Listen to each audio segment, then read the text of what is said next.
What's up, everybody? Welcome to a new Celtics Beat. One game in, that means real basketball to talk about. The preseason behind us, games underway. The Celtics 1-0, but honestly, it's not so much about the now as it is the past as well. Adam Kauffman, Evan Valenti, we're always here, but today, a very special treat. If you're watching, you see him already. A former Celtic, a fan favorite, a champion, first team all defense. The man Kobe Bryant said was the best defender who ever faced him. Tony Allen, what's up, man? Man, nothing much, man. Thanks for having me. Thanks for hopping back on with us. Yeah, I mean, you were on with us a couple years ago, so obviously you didn't totally hate it to come back, so we appreciate that. No, it's all good. Well, I mean, before we get into obviously talking about you and your career and the Celtics and what they got going on right now, what have you been up to? What's going on? Man, a lot of retired life. You know, I'm used to a schedule every day, getting up, working out, things of that nature. You know, throw them up, tackle in the backyard, and just playing one-on-one with my sons. And, you know, just I was looking, man, like I just sort of, you know, I remember obviously your playing career so well, and especially the Boston years, but Memphis as well, and all so much fun to watch. But what sort of took me back is I can't believe it's been 4 going on 5 years since you retired. Like, that's amazing to me. How quickly is this flying by for you? Yeah, it flat by fast with my oldest daughter and graduated from college. You know, so shout out to my daughter. Wow, congrats. She graduated, and I look back and I call home and check on kin folks, and he's just seeing everybody getting older and older, and it's like, man, I'm getting wise, and I'm enjoying it, man. I can't say that. How long does it take before you're just out of the routine? You know what I mean? Where you don't miss it all as much as you did, and you know, your body's so tuned to the midday naps, pregame naps, and the morning workouts and everything. Like, I'm sure you still keep yourself in shape and everything, but it's a totally different in shape than game shape and in season and all of that.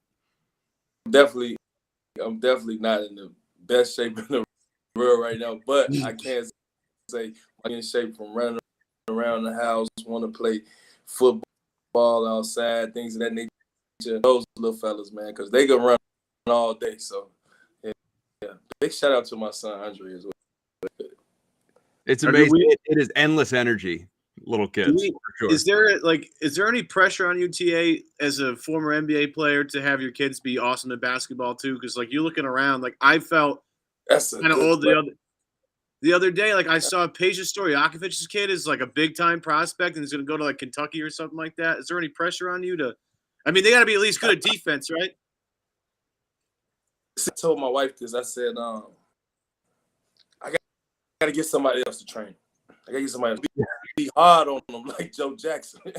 Right. I like Joe I know how hard I was on him. Like, yeah, I'm going to be hard on him. I could tell already because, like, I have maybe head fakes, and he want to hurry up and swing through real fast without putting the head fake. Like, you know what? Let's get to this structure here, because it ain't gonna be me. It's just, I don't know. My son could be great if he. I ain't pressuring him. I ain't putting no pressure on him. But I can say some video to show the live right now. My little son, he actually got like the Fisher's Price rim, the one that go outside. Yeah. It's sitting over there in the living room. He been shooting. So if anybody who I put the pressure on, maybe my loves it. Like I say, he looks up every day and tell me and say, "Hey, Dad, put on the Tony Allen." He can watch all of them on YouTube. So, well, yeah, we were talking about really. Go ahead. No, I was gonna say, not really worried whether they play basketball or not, but if they love it, and I give them some pointers, but I ain't no pressure. Ain't no. Well, I mean, I don't know if you guys saw the video. Like, obviously, Jason Tatum's still a really young guy. He hasn't even hit his prime and all of that. But like his son Deuce, who's with him all the time, he's at games. He's always in the media. The people around Boston love him. But he put out a video, I think, on his Instagram, right, Ev, of Deuce just like hitting step backs in his bedroom, throwing jab steps at dad and like sinking it in his eye. It's amazing. I love it. I love it. I could relate. I'm knowing when they see it. They had a good friend, Eddie House, won a championship with Eddie House. Yeah. His son, Jalen, game. I mean, late night games, games that were on TV, come on late at night. He up and see him playing in college now, with a chance to go to the NBA. And I mean, once you're around, it's almost like a snowball effect. It's gonna hit you, and you just got to be ready to do it if you love it. 110%. That's all I could just tell him.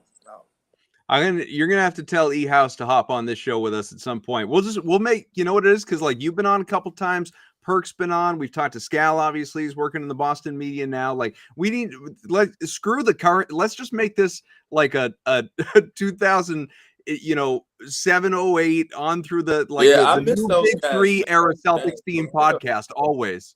I would love that to happen, man. I would love to see Scal, Scott Pollard, man. Yeah. Where's Scott Pollard? Man, Sam. I always talk to Paul. I always talk to Ticket. Here and there, but it'll be good to get Ray and everybody in one room, man. That too, for Seems a while, like progress has been made there, though, right? I mean, they were all there at yeah. Everybody keep it to them, I'm sure now. Ain't nothing going on, but are you all in for that, man? We need to campaign that. You got to talk to me about the. Right here.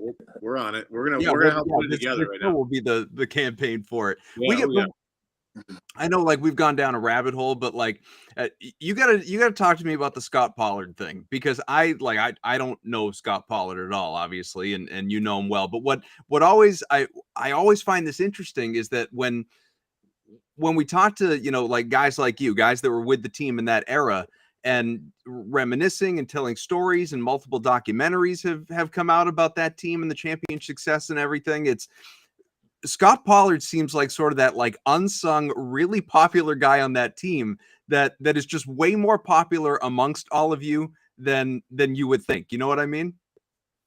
Yeah, I mean, he comes with the hairstyles, he just, it's his whole charisma to put together. I like most importantly about Scott, his work ethic every day. It was like a game, play hard. He was satisfied with his man, cheerful for us. And I picked that up from him. And it's like, yo, Doc might not even play him for like 4 or 5 games. Who get in there? He plays it like it's his last. And I always got a chance to post champagne on him in the championship locker room. Man, that's Scott, man. Got people will definitely a rock star. People weighing in, watching the show on YouTube. It's can't talk about Tony Allen without mentioning grit. People are saying much love for TA. Someone says the real 42. Sorry to Al Horford. You gotta love how. But truly, you gotta love how beloved. Not only you were obviously, but you continue to be around Boston all these years later. Yeah, man. My wife I can't go nowhere but had it in my heart. It's in my heart all the way, man. So I understand the grind, but it started from being town Boston, baby.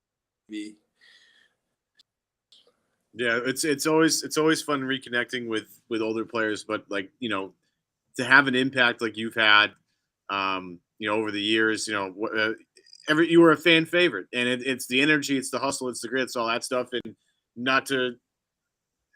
It seems like it's contagious, and we have found our next guy in Marcus Smart. The guy that just leaves it all on the floor, doesn't really matter what day of the week it is, what time the game is. You're getting 150% from that guy. And I found it very interesting, TA, that Smart wins Defensive Player of the Year, and then they ask like Pat Bev, how he felt about it, and Pat felt a little jealous in one regard, but at the same time, it's like it's about time to give it to a guard.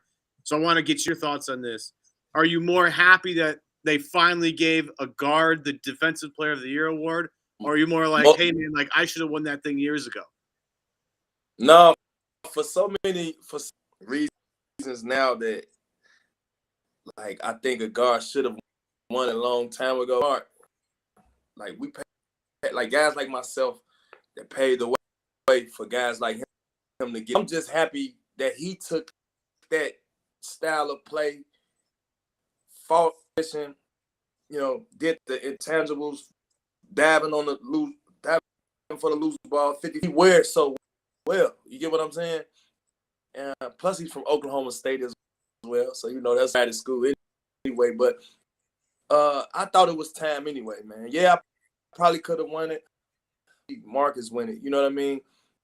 Knowing that he wears that defensive mentality. It's like every team needs that type of guy.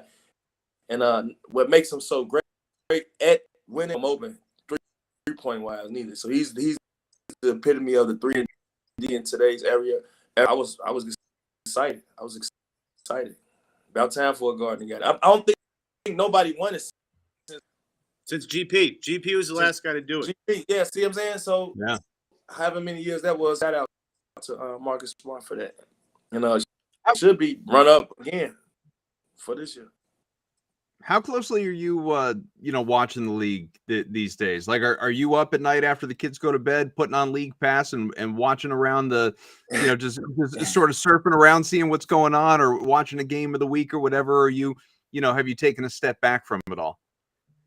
Nah, football, but I will say I love watching basketball, and it be some nights I'll be on half of these games, but his mom's always putting him to bed. But yeah, I'm the guy that's watching each and every stand up late, watching the Lakers and watching whoever on the West Coast that's playing. What do you think of your old team? Obviously we have plenty of questions about Boston and thoughts on what's going on with the Celtics these last couple of years in particular, falling short in the finals last year and being among the hunted now this year, going for the championship. But as an outsider, but a guy who's been there clearly, what's your perception of Boston's chances and the culture they're building right now? Well, they shown some big time players, man. Speaking in Jason Tatum, with him, he's been one of the guys who you got to put a lot of respect on his name.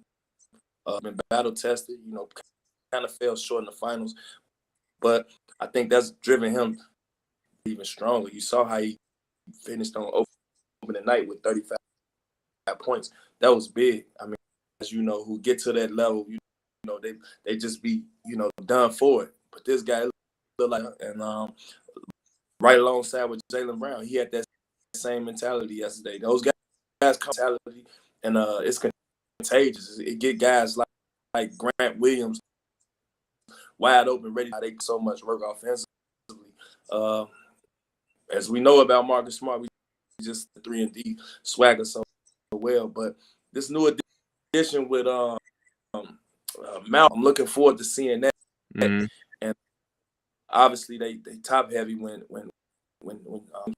so I like them. I see them back in the finals for sure.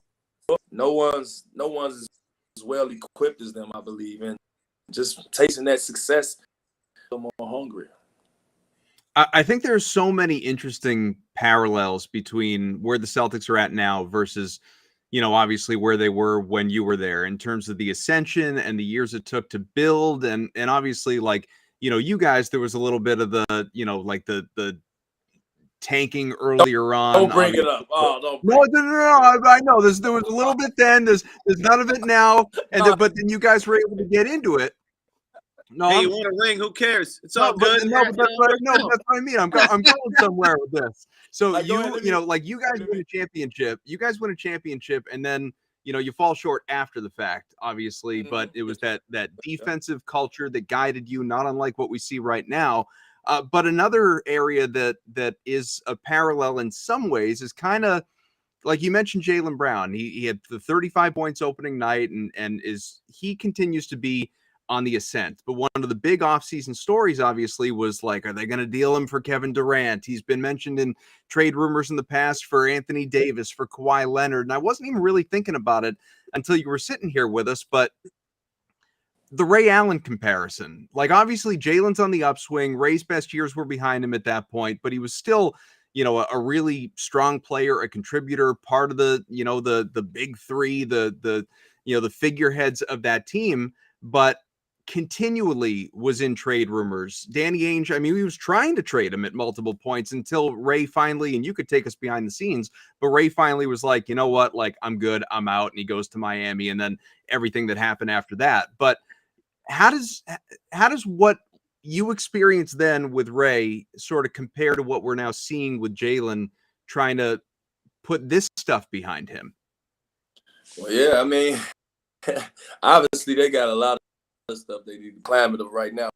But if you specifically compare, you know, the times with Ray, well, I think it was a situation where I was gone by then anyway. Let's get that clear. On the outside, and I think Ray either wanted to start or he was making. It was something tricky to that speed. Here in this situation, Jalen probably underpaid. It ain't no situation where Jalen Brown got to be like, oh, me and I did that. He didn't already show and prove in the finals. They fell short, had a great, he's a high commodity, period. You get what I'm saying? And the time that they was talking about, he was really on the end of his career. You know, the games, like the game that just comparison to the game Ray Allen had when he was in Seattle. You get what I'm trying to say? Yeah. They had two different levels in their career. So, I mean, let the trade rumors come. Guys like him, the way he built, he'll hear that, probably go to the gym later on that night and come back the next. I could see it in him. Don't know him personally, but the way he played, the way he's improved his game from, I've been watching him, man. He's a bucket. He's a walking bucket. So any team I'll trade him, they can get better value for him. Trust me, the team that's receiving guys like him mentally tough though. So you could tell. So if you're Jalen and you specifically, like, having been there, having done it, having heard your name, it's like, just the sooner you realize it's a business, the better. None of it matters is kind of what you're saying. What? Yeah, pretty much. I mean, myself, my name on the trade block a few times. You know, I round trade. I'm gonna tell you a joke. Round trade, he could vouch for this. Like right when the rumors start, when you hear the first rumor, I used to go to shoot around with my phone. So I look at Mark. I say, man, you ain't heard nothing? Anything going on? And he'll say something back like, no, and I'll pull out my phone. I tell him, don't worry about it. Let me call my agent. I put my phone out of my tight. Man, I always have Mark to talk. I tried to always make a mockery of it if I heard it. But you know, a lot of rumors, those type of rumors, I ain't gonna lie. I didn't see athletes, you know, folks shy away from, you know, playing good so they won't get traded, whatever the case may be. But like I tell you, in this situation, man, anybody will trust me. Yeah, I mean, if I'm Wick or Steve or any one of the owners, I'm just getting the blank check ready for Jalen to sign whenever he wants to sign it, because it's just, you can't right. It's just hand him the check. We're done here. Like this is nothing for me. Like to have, like, this is like, Tony, this is what you want, right? Like, you want, like, just play GM for just a second. Is there anything more valuable than to have two 24, 25-year-old guys who can both score 25 and 28 a game every night, who bring it on the defensive end of the floor every single night? Isn't that what you want? Like, in this league, don't you want to have two guys like that? Is there anything more valuable than that, in your opinion? It just sounds funny to me, honestly, to even make that trade, Durant for Brown, because that'd be on Durant part. That'd be like I'm steady going to the winning team that beat me. I'm steady going to the winning team. That's what that'll look like. But if I'm Jalen, I'm always know. I'm always know what I bring to the table. I know my growth, and man, you know, everything else take care of itself. But if I'm the GM, I don't want no other offers, and I want to see what my team look like, healthy as possible. If I got some money, he's definitely motivated to play even harder. So who knows? That would be a great thing. If you guys have any questions for Tony Allen, by all means, drop them in on YouTube, Twitter, and we'll mix them in some before we get out of here. Where y'all seeing all these people at? He can see it. He can't see it. Yeah, I see it. Yeah, no, he's got something in here. Yeah, because saying, you know, dating site apparently. That's supposed to be the one. Justin saying, get Tony some fun questions. What's he been doing in his spare time? Well, we talked about that a little bit. Hanging out with the kids, man. The kids run the show. Hey, it's old now, man. I can't be doing too much, man. I got these little boys, man. It's called being retired, though. That's the thing. Yeah. Like, you don't have to work anymore. You did all the hard work. This is the fruit of your labors at this point. This is what pretty much all about. Pretty much. Some people get bored though. He may be, you know, he may be wanting to do something more. I don't know. You know what? I've been getting a lot of people tell me I should play Big Three, right? Yeah. But see, thing is, does that interest you? Yeah, but see, the thing is, Big Three, I think I'm gonna have to reinvent myself for Big Three. I don't want to be first team all defense. You get what I'm saying? Yeah. I want to go back to Oklahoma State, Tony Allen. Sure. I want, and I got to train for that. So it's like, yeah. So I'm gonna get to but it. That, you know, like. You bring that up though, and I think that's the like another friend of mine like who comes on the show from time to time, huge fan of yours as well, and I can't tell you the number of conversations we have had about the fact that you did, you know, obviously, you know, earlier on in Boston when you had the injury, you did reinvent yourself. Like you were, you know, sort of a different player, more of a scoring emphasis, and then all of a sudden it's you know, capable of scoring, obviously, but it's Tony Allen, the lockdown defender, that just totally changed the course of your career. And I mean, only you can say, obviously, whether like looking back that was the right move. It seems like it was the right move because obviously it went incredibly well for you. But but so like the reinventing of your career and yourself, like you've done that. I would have to say you hit it right on the point. Like once I told my ACL freak accident, I basically told myself, you know what, I'm gonna take like my body all in one, just in order for me to get through screens, in order dab on the floor and you know, and just be ready, durable. So much to say. I need to take care of my body, and I watched Ticket coming there, you know, split squats, sumo squats. I'm like, yo, this dude take care of his legs, back.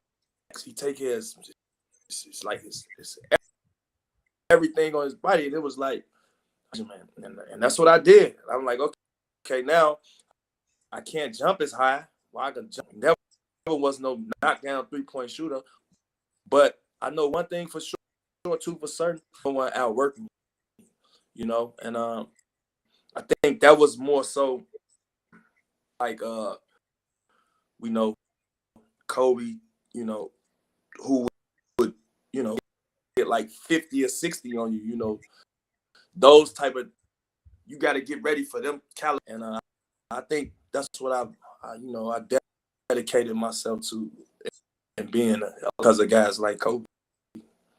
Well, sort of to that end, I wonder this too, and I mean, you can speak to it, I can't, but as satisfying as it must feel to go out and have a big night offensively, right? Like drop 35, 40, 50 points, whatever it is, like that feels great, clearly, but man, it's got to be a whole different, almost better level of satisfaction when you're going out and you're shutting one of those guys down, preventing him from scoring, and and helping your team win that way. Like I don't know, maybe I'm kind of old school in a way compared to how the game is played largely now with, offense garners all the attention, but like a solid defensive performance to me is just, it's so much fun to watch. I agree.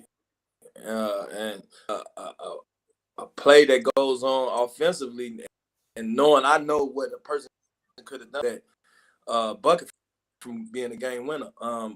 But as far as getting a stop to,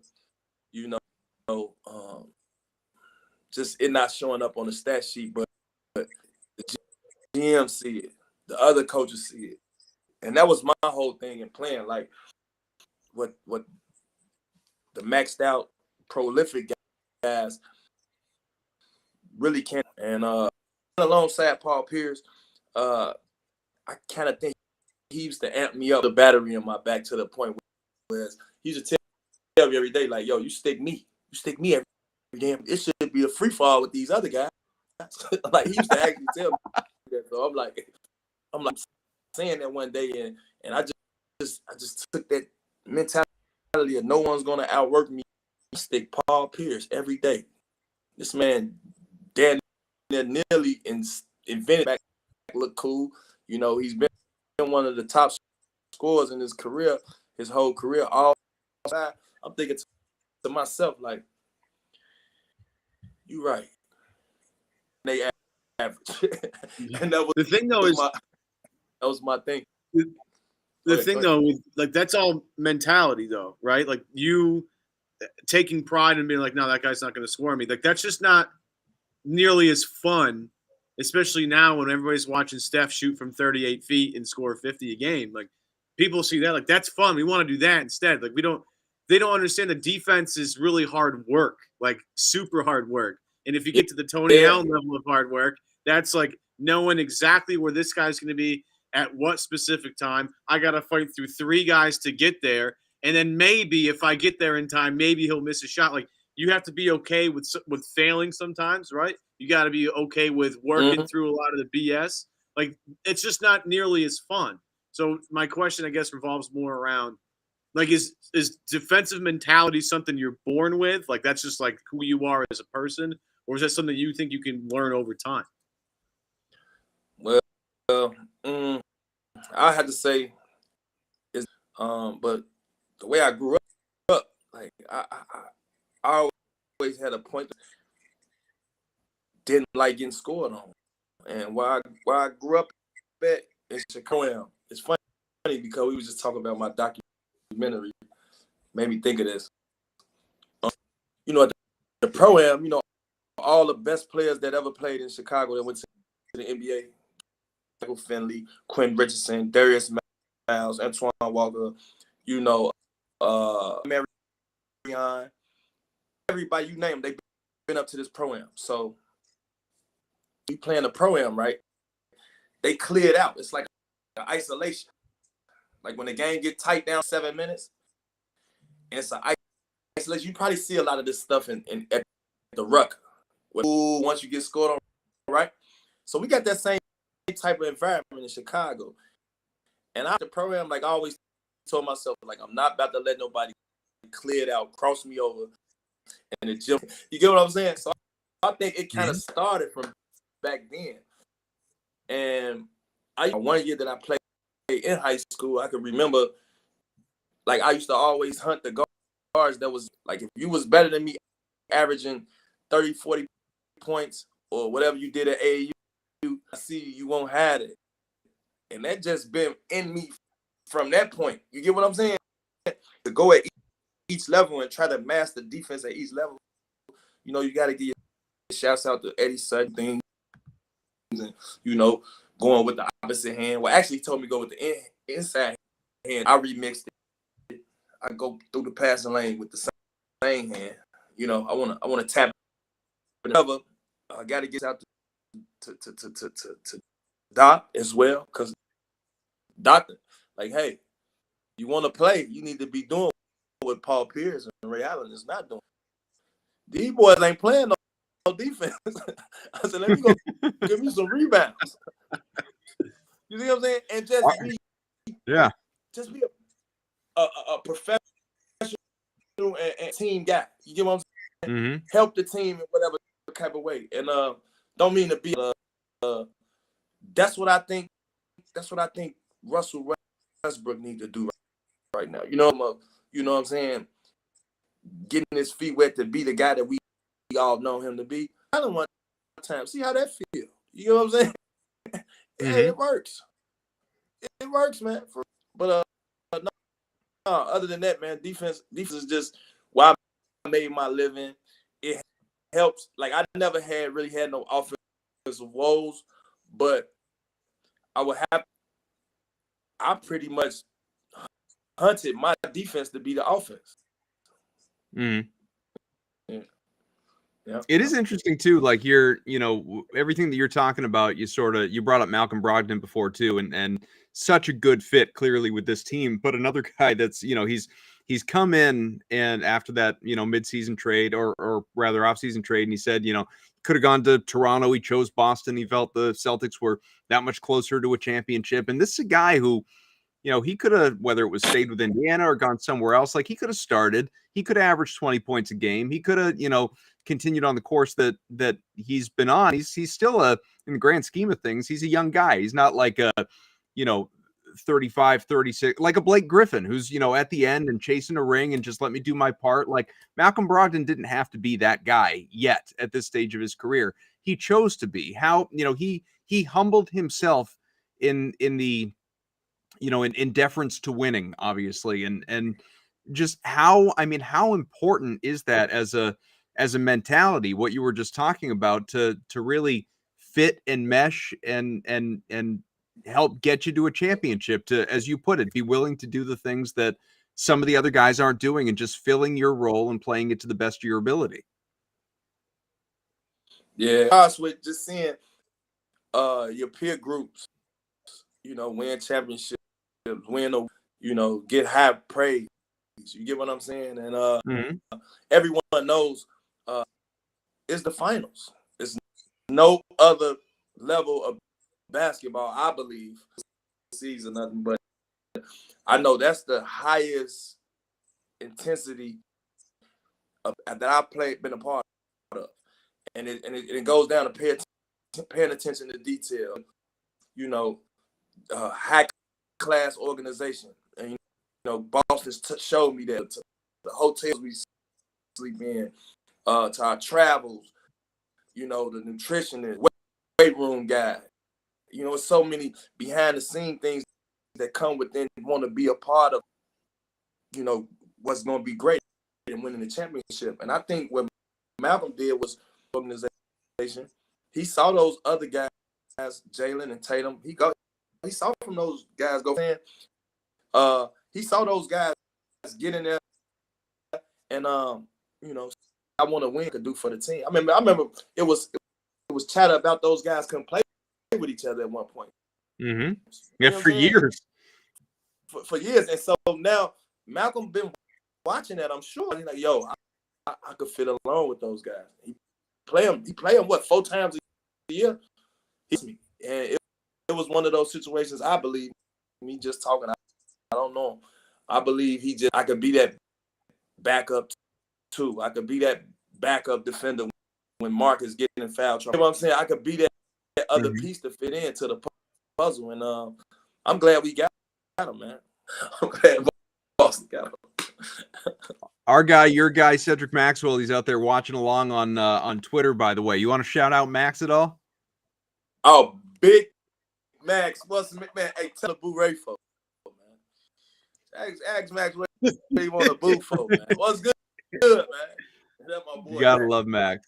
Yeah, he Max, said my brother Tony Allen hanging out on Celtics Beat. Yeah, he's the best. We love Max. We're a big Max. We're a big Max podcast. Oh yeah, Max comes on with us all the time too, which is great. Yeah, I did an interview on Max show. Oh, I did an interview. He got me up. Tony, you're well traveled, man. Are we gonna?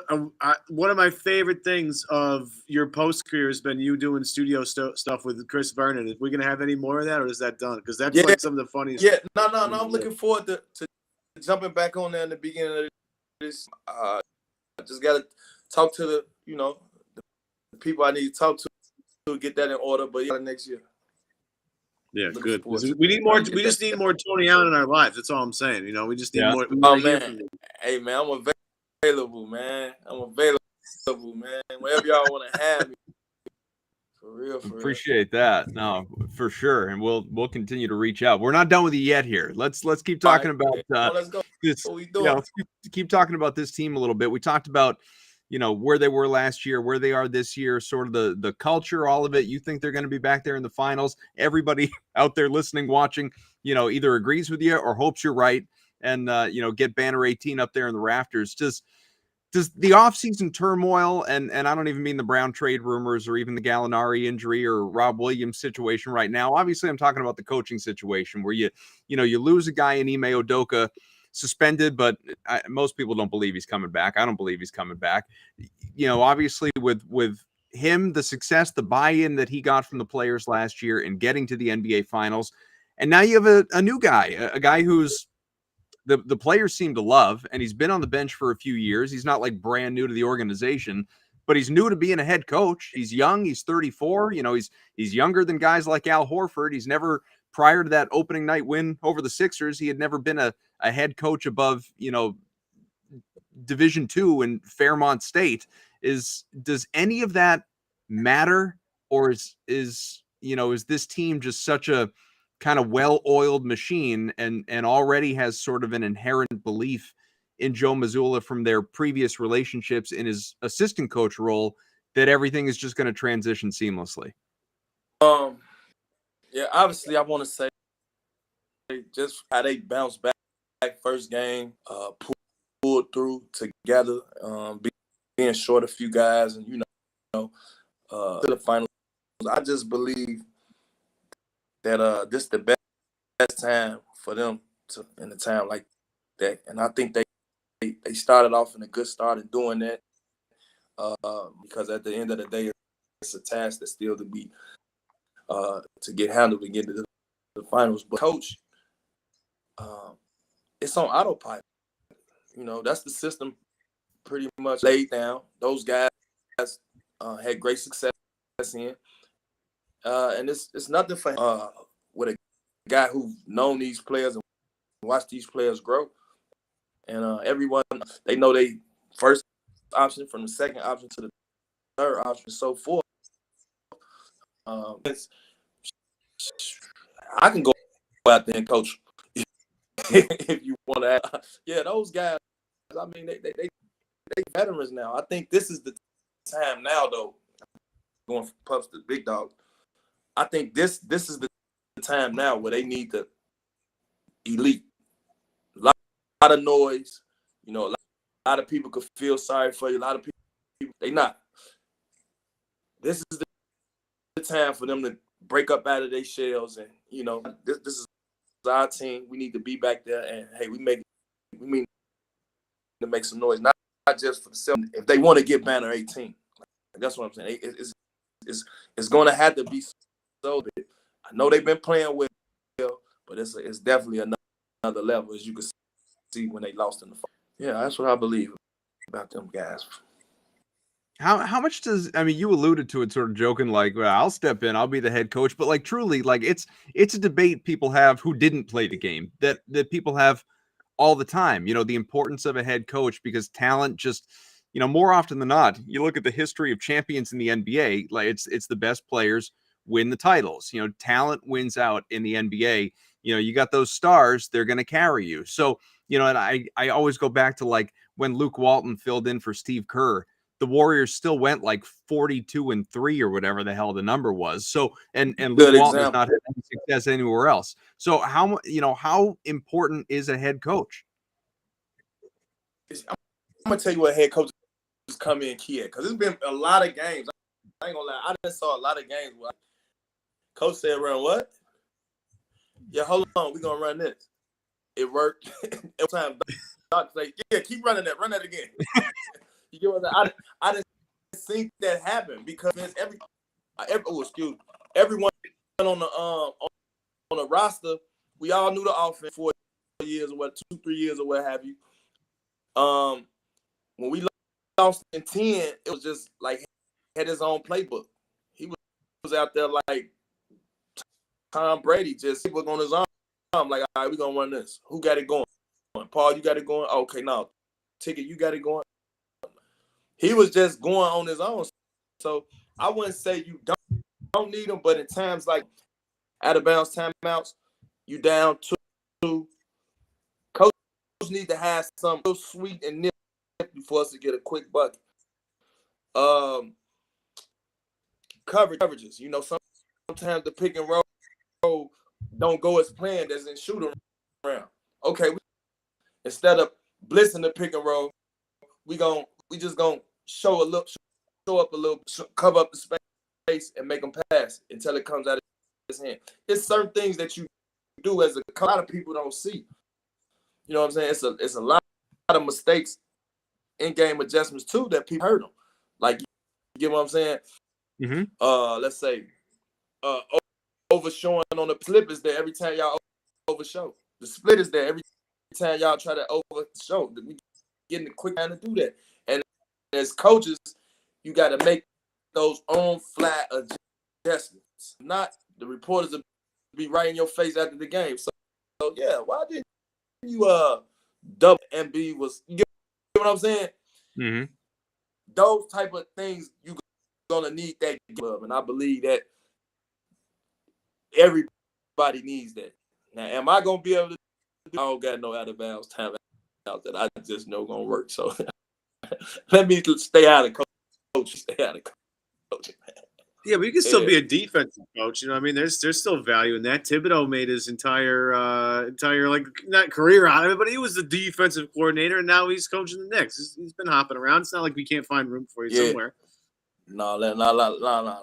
Let's not get it. You don't want to get back to that life. You don't want to do that. Here's my point, though, because everybody likes to talk about having former players on the bench, right, as assistant coaches or head coaches because they know what it takes. You know, they've been in the league before. They know, what your sleep schedule, I mean, all that stuff. They've been there, done that. How important is that to have, like, because, Boston added Mighty Mouse and Stoudemire to the bench. And, like, Ab and I, as 90s basketball fans, like, we're super stoked about that just because it's nice to have them around the NBA again. But how much does that actually matter in your opinion? It's a lot. It's good to play for a coach that actually played the game, understand how you go out the season. It's good to know when we in Toronto or Utah or some type of city like that. We know that night. You get what I'm saying? And it's just like a player who played. If we got a chance to stay an extra day in Miami, we might need to stay an extra day in Miami. Win. You get what I'm saying? And the coach will understand. Like, you see what I'm saying? The coach will understand that. And it's just that go on. You know what I mean? Depending on you got a better, because them young boys say exactly where to stay. Turn up.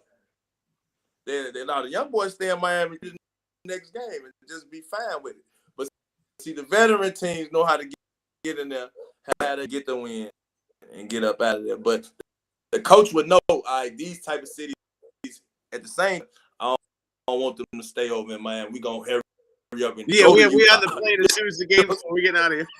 We going straight to Utah. Let's get these boys in Utah real fast. You see what I'm saying? Yeah. So hurry up and get dressed. The plane's already on the runway.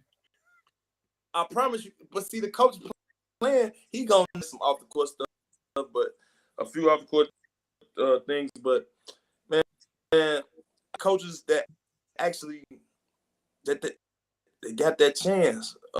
Well, I know Kid Nash, he not doing too well with that job. I know some success. Ty Lue, you can't forget, he won a championship. Yeah. With Bron. I'm just saying, recent guys who just Well, Ime was on that list. See what he did. So guys, it's some guys out there. Like I say, playing helps a lot. I like to say.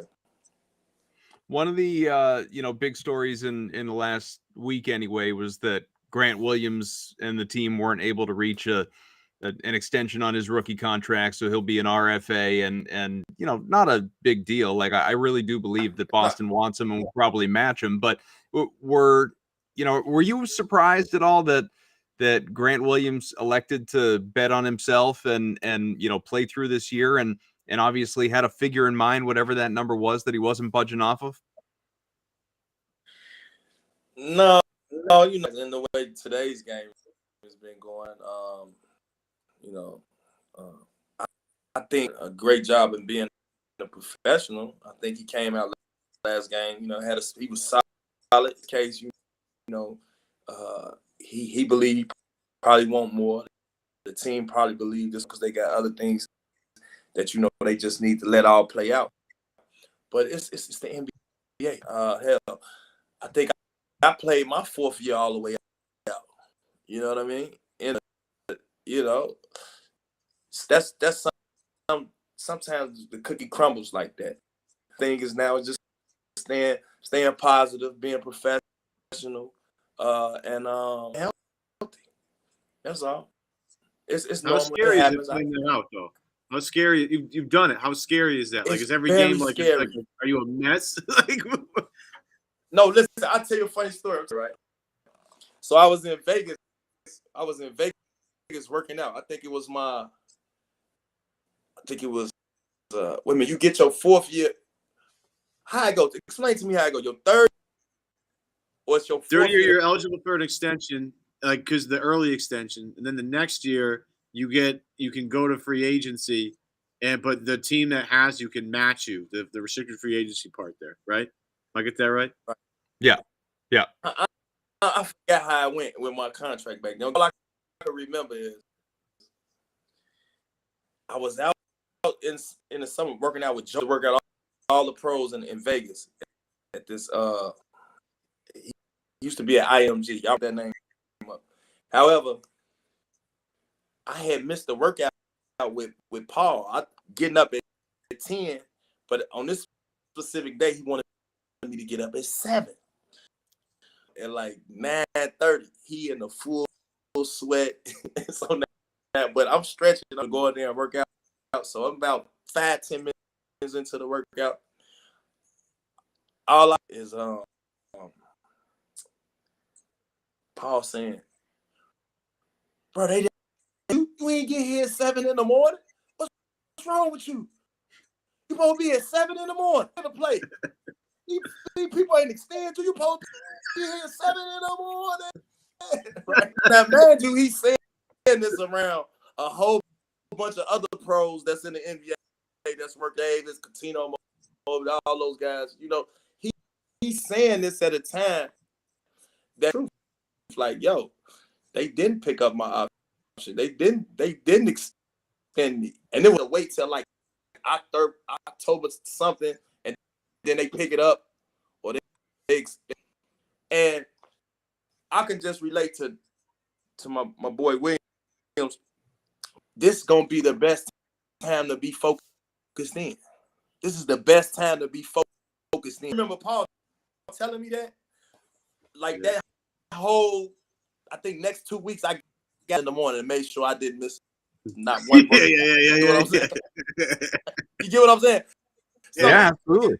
I'm trying to compare it to my boy. So this time is gonna be more time in the weight room. It's gonna be more time paying attention to detail on who is my man. Now, what's the assignment? We don't need him to average this. Okay, I'm gonna be able to defend him.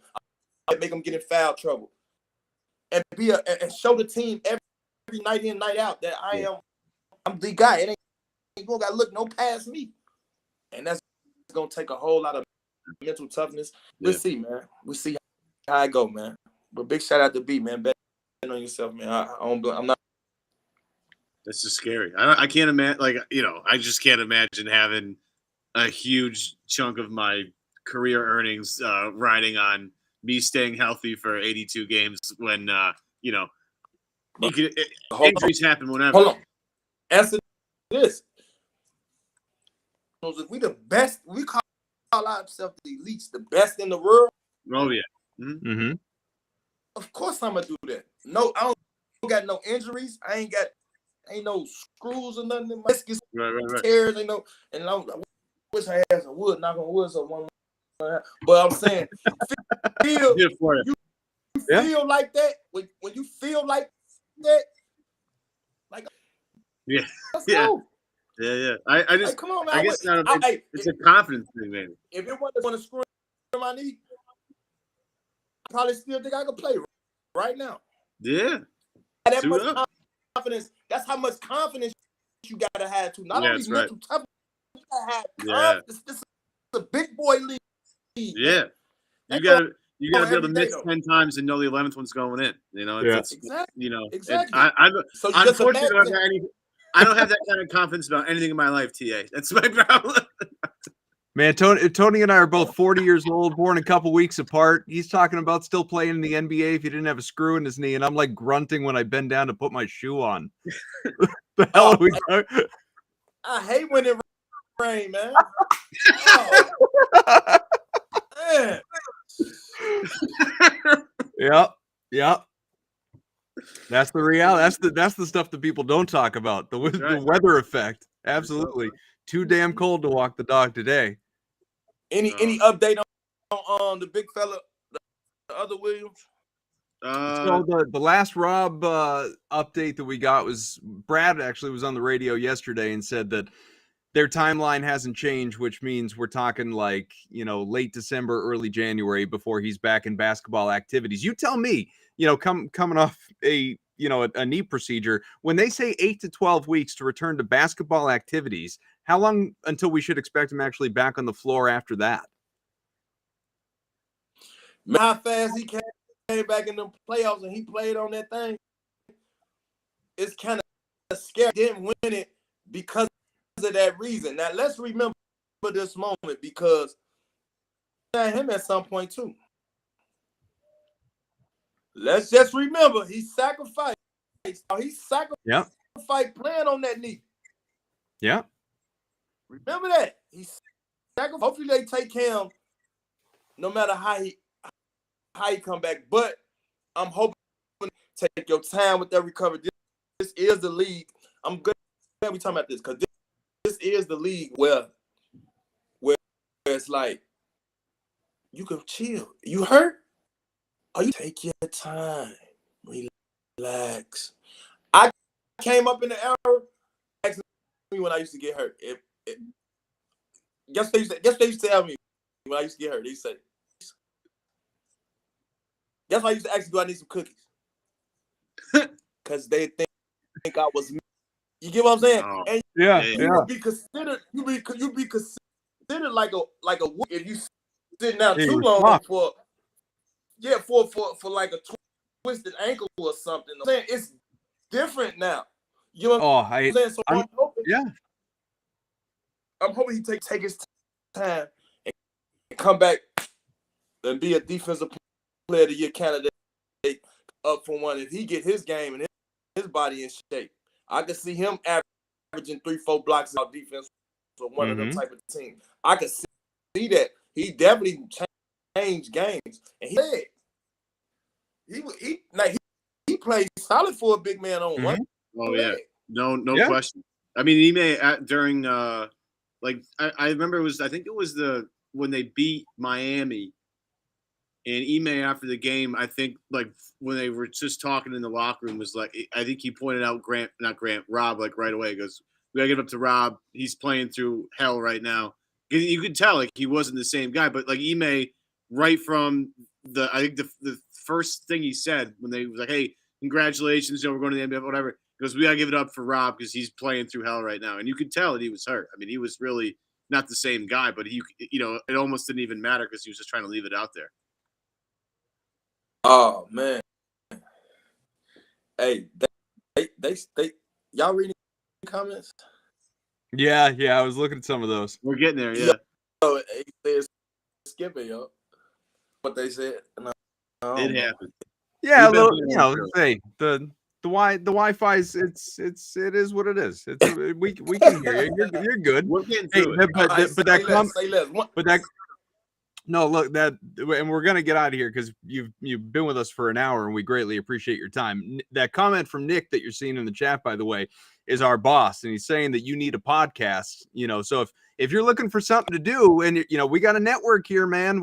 Cedric has his podcast. If you want a podcast and Michael you want to and if you're looking for a co-host, by the way, we can launch that 2008 2007 08 revival podcast. Or something, man. Well, I'll talk to your agent, man. We'll line that thing up. We'll have a different former teammate of yours on talking Banner 17 and the years that came after. We'll do it every single week. It'll be a freaking blast.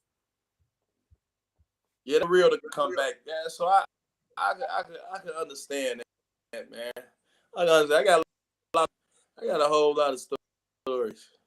Man, we need to hear them, man. We need it.